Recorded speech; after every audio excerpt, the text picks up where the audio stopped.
Welcome to Bhavitha Santosh economy app. ఈ app ద్వారా రాబోయే గ్రూప్ 1 to 3 నోటిఫికేషన్స్కి గాను ఎకానమీ లైవ్ క్లాసెస్ కండక్ట్ చేయడం జరుగుతుంది. ఎవరైతే ఎకానమీలో టాప్ స్కోర్ సాధించాలి అనుకుంటున్నారో ఖచ్చితంగా భవిత సంతోష్ ఎకానమీ యాప్ని పర్చేస్ చేసేయండి. అలాగే భవిత సంతోష్ ఎకానమీ యాప్లో టెస్ట్ సిరీస్ కూడా అవైలబుల్గా ఉన్నాయి కాబట్టి ఖచ్చితంగా పర్చేస్ చేసేయండి. భవిత సంతోష్ ఎకానమీలో డైలీ కరెంట్ అఫైర్స్ అనేవి తెలుగు మరియు ఇంగ్లీష్ మీడియంలో కూడా అవైలబుల్గా ఉన్నాయి కాబట్టి ఖచ్చితంగా భవిత సంతోష్ ఎకానమీ యాప్ని పర్చేస్ చేసేయండి. అలాగే ఛానల్ని సబ్స్క్రైబ్ చేయండి. మరి ఈరోజు డైలీ కరెంట్ అఫైర్స్కి సంబంధించి కొంత సమాచారం. అందులో మొదటి topic, United nations economic and social council. మరి దీనికి సంబంధించి ఇది Bharat United nations economic and social కౌన్సిల్లో సభ్యత్వాన్ని తీసుకుంది. మరి ఏ రోజున సభ్యత్వాన్ని తీసుకుంది అంటే 2026 జనవరి 1 నాడు మనకి ఈ Bharat United nations economic and social కౌన్సిల్లో సభ్యత్వాన్ని తీసుకుంది. మరి ఎకనామిక్ సోషల్ అండ్ కౌన్సిల్ అనేది దేనికోసం అంటే మనకి యునైటెడ్ నేషన్స్లో లేదంటే ఐక్యరాజ్య సమితిలో ఏదైనా ఆర్థికపరమైన లేదంటే సామాజికపరమైన లేదంటే మానవతా అంశాలపై ఆర్థిక, సామాజిక అలాగే మానవతా అంశాలపై చర్చించుకోవాలి అన్న ఉద్దేశంతో మనకి యుఎన్ ఎకనామిక్ అండ్ సోషల్ కౌన్సిల్ని ఏర్పాటు చేశారు. మరి రీసెంట్గా ఈ ఎకనామిక్ అండ్ సోషల్ కౌన్సిల్కి భారత్ ఎన్నిక కావడం జరిగింది, లేదంటే సభ్యత్వాన్ని తీసుకోవడం జరిగింది. మరి ఎకనామిక్ కౌన్సిల్లో దాదాపుగా ఎన్నో దేశాలు సభ్యత్వాన్ని పొందాయి అంటే 54 దేశాల వరకు సభ్యత్వాన్ని పొందడం జరిగింది. మరి United nations economic and social council అనేది 1945 నాడు ఏర్పాటు కావడం జరిగింది. ఏ రోజు ఏర్పడింది? 1945 నాడు ఏర్పాటు కావడం జరిగింది. So United nations economic and social council. So Bharat is included in United Nations Economic and Social Council on 2026 January 1st. And what is the purpose of Economic and Social Council? So the purpose of Economic and Social Council to solve or discuss on the factors of social, economical and any other issues. So because of this reason UN Economic and Social Council was established. So the establishment of Economic and Social Council in 1945. The total member countries in United Nations Economic and Social Council is around 54. Next, international maritime organization లేదా అంతర్జాతీయ సముద్ర సంస్థ. మరి అంతర్జాతీయ సముద్ర సంస్థకి సంబంధించి Bharat select కావడం జరిగింది, లేదంటే అత్యధిక మెజారిటీతో ఎన్నిక కావడం జరిగింది. ఏ విధంగా అంటే మనకి అంతర్జాతీయ సముద్ర సంస్థ ఏదైతే ఉందో అంటే సముద్రాల్లో వాణిజ్యాలకి సంబంధించి ఏ దేశం అత్యధిక వాణిజ్యంలో ఉంది సముద్రాల విషయంలో అనే విషయంపై మనకి ఎన్నికలు నిర్వహించడం జరిగింది. అంటే ఇంటర్నేషనల్ మారిటైమ్ ఆర్గనైజేషన్స్లో ఎన్నికలను నిర్వహించడం జరిగింది. మరి ఇందులో భాగంగా భారత్ అత్యధిక మెజారిటీతో గెలిచింది. మరి అంతర్జాతీయ సముద్ర వాణిజ్యంలో ఎక్కువ సభ్యత్వం లేదంటే ఎక్కువ వాణిజ్య దేశాలను ముందుగా 10 దేశాలను ఎంపిక చేయడం జరిగింది. అంతర్జాతీయ సముద్ర వాణిజ్యాలకు సంబంధించిన అత్యధిక దేశాలను లేదంటే టాప్ 10 కంట్రీస్ని సెలెక్ట్ చేయడం జరిగింది. ఈ టాప్ 10 కంట్రీస్లో భారత్ అత్యధిక మెజారిటీతో గెలవడం జరిగింది. ఇది భారత్ సముద్రానికి సంబంధించి ఒక గర్వకారణీయమైన సంఘటనగా కూడా చెప్పొచ్చు. సో ఇంటర్నేషనల్ మారిటైమ్ ఆర్గనైజేషన్ అనేది మరి ఎప్పుడు ఏర్పాటు చేశారు అంటే 1948లో ఏర్పాటు చేశారు. ఎప్పుడు ఏర్పాటు చేశారు? 1948. మరి ఇంటర్నేషనల్ మారిటైమ్ ఆర్గనైజేషన్ అనేది దేని కేంద్రంగా పనిచేస్తుంది అంటే ఇది లండన్ కేంద్రంగా పనిచేస్తుంది. దేని కేంద్రంగా పనిచేస్తుంది? లండన్ కేంద్రంగా పనిచేస్తుంది. So Bharat is selected to international maritime organizations. Bharat is selected highest or largest trade in ocean or top 10 countries. In top 10 countries, international ocean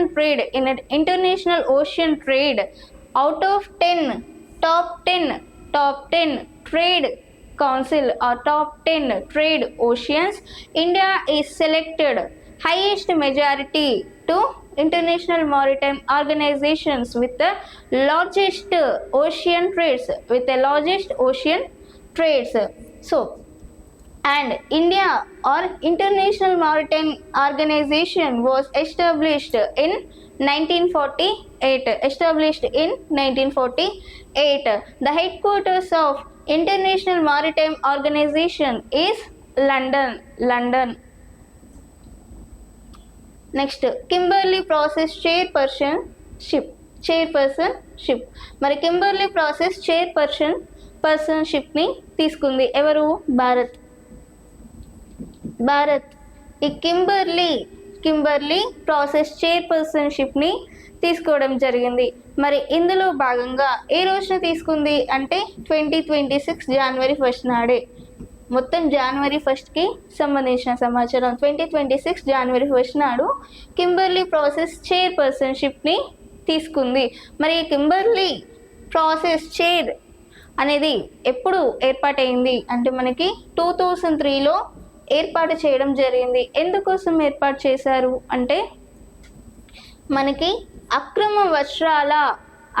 వస్త్రాలను అడ్డుకోవాలి అన్న ఉద్దేశంతో, అక్రమ వస్త్రాలు ఎవరైతే తయారు చేస్తున్నారో లేదంటే వాటిని కొనడాలు చేస్తున్నారో వారి వర్తకాన్ని ఆపేయాలి అన్న ఉద్దేశంతో ఈ కింబర్లీ ప్రాసెస్ చైర్పర్సన్షిప్ని ఏర్పాటు చేశారు, లేదంటే కింబర్లీని ఏర్పాటు చేయడం జరిగింది.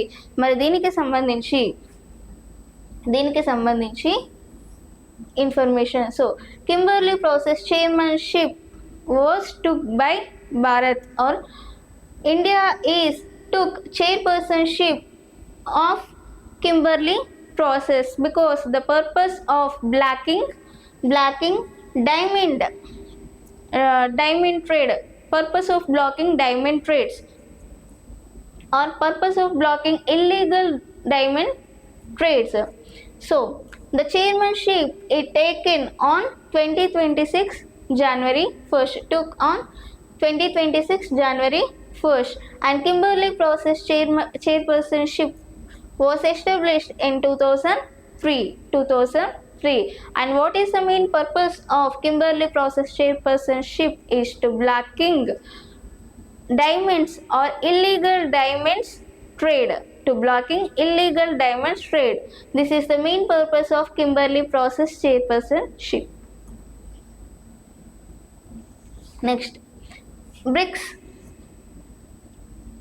బ్రిక్స్ అధ్యక్ష బాధ్యతలను స్వీకరించిన Bharat.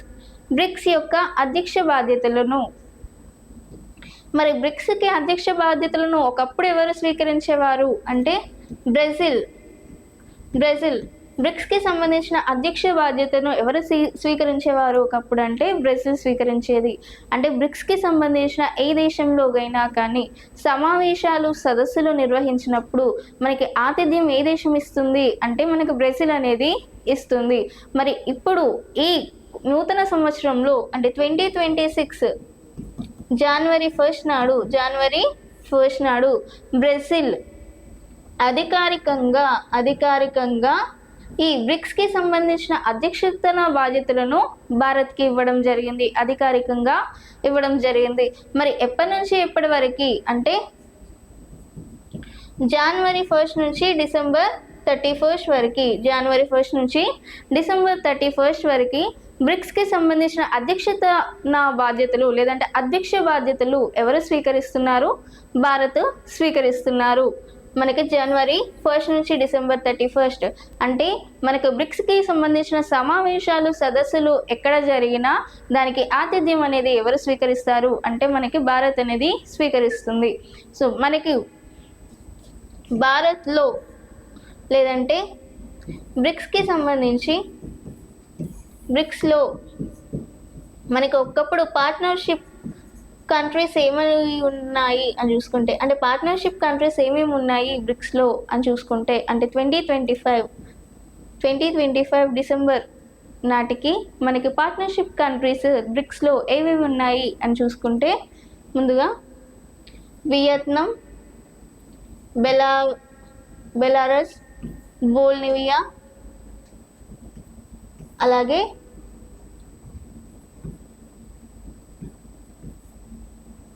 Kazakh, Cuba, Kazakhstan, Cuba, అలాగే Malaysia, Nigeria,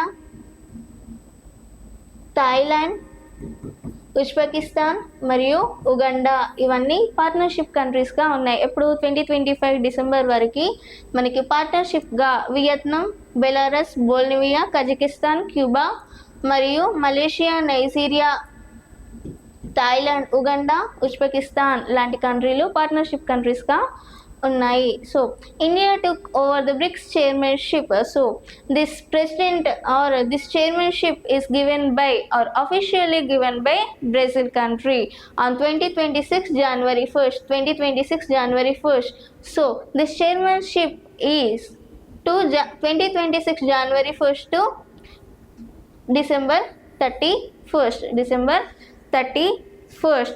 So India is took responsibility of BRICS chairmanship, and in a BRICS the partnership countries of a BRICS are 2020 from 25th or 2025 December is Vietnam, Belarus, Bolivia, Kazakhstan, Cuba and Malaysia, Nigeria, Thailand, Uganda మరియు Uzbekistan are the partnership countries in BRICS. Next UNESCO executive board. మరి UNESCO executive బోర్డుకి భారత్ ఎన్నిక కావడం జరిగింది. UNESCO executive బోర్డ్కి ఎప్పుడు 2026 జనవరి 1 నాడు. మరి UNESCO executive board అనేది దేనికోసం పనిచేస్తుంది అంటే మనకి యునెస్కో యొక్క కార్యకలాపాలను పర్యవేక్షిస్తుంది. అలాగే బడ్జెట్కి సంబంధించిన సమాచారాన్ని కూడా ఇది పర్యవేక్షిస్తుంది. బడ్జెట్కి సంబంధించిన సమావేశాన్ని పర్యవేక్షిస్తుంది. మరి దీనికి సంబంధించి UNESCO United Nations education science and cultural organizations. మరి యునెస్కో అనేది ఎప్పుడు ఏర్పాటైంది అంటే 1945 నవంబర్ 16. మరి యునెస్కోని దేని కేంద్రంగా పనిచేస్తుంది అంటే ఫ్రాన్స్ కేంద్రంగా పనిచేస్తుంది. ఫ్రాన్స్ కేంద్రంగా పనిచేస్తుంది. So UNESCO executive board. So and India is appointed to UNESCO Executive Board on 2026 January 1st. So the purpose of UNESCO Executive Board to examine the activities of UNESCO and budget. So and UNESCO was established in 1945 November 16. The and headquarters of UNESCO is France. Next, AIBD Executive Board. Asia Pacific Institute of Broadcasting Development. And recent గా Bharat AIBD కి ఎన్నిక కావడం జరిగింది. 2026 జనవరి 1 నాడు. First నాడు ఎన్నిక కావడం జరిగింది. మరి ఏఐబిడి ఎగ్జిక్యూటివ్ బోర్డ్ అనేది ఎప్పుడు ఏర్పాటైంది అంటే 1977లో ఏర్పాటు కావడం జరిగింది. మరి దేని కేంద్రంగా పనిచేస్తుంది అంటే మలేషియా కౌలాలంపూర్ మలేషియా కేంద్రంగా ఈ AIBD Asia Pacific Institute for Broadcasting Development అనేది పనిచేస్తుంది. So AIBD executive board and Bharat is elected to AIBD executive board on 2026 January 1st. So the establishment of AIBD Executive Board is 1977. The headquarters of AIBD Executive Board is Kuala Lumpur, Malaysia. Next, Universal Postal Union. రీసెంట్గా ఈ universal postal union 2 కీలక మండలాలను పునర్సమీక్షించింది లేదంటే ప్రారంభించింది. మరి ఏ 2 కీలక మండలాలను పునర్ప్రారంభించింది అంటే ఒకటి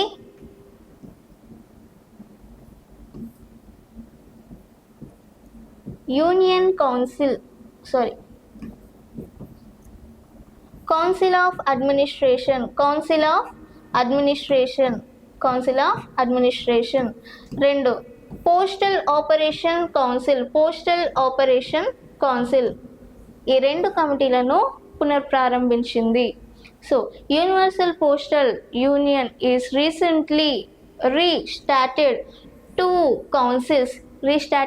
councils. What are the 2 councils? And first one is Council of Administration and second one is Postal Operations Council. And ఇది ఈరోజు డైలీ కరెంట్ అఫైర్స్కి సంబంధించి. మీకు ఎలాంటి టాపిక్స్ ఇంకా కావాలి అనుకుంటే ఖచ్చితంగా భవిత సంతోష్ ఎకానమీ యాప్ని పర్చేస్ చేసేయండి. అలాగే ఛానల్ని సబ్స్క్రైబ్ చేయండి. Thank you.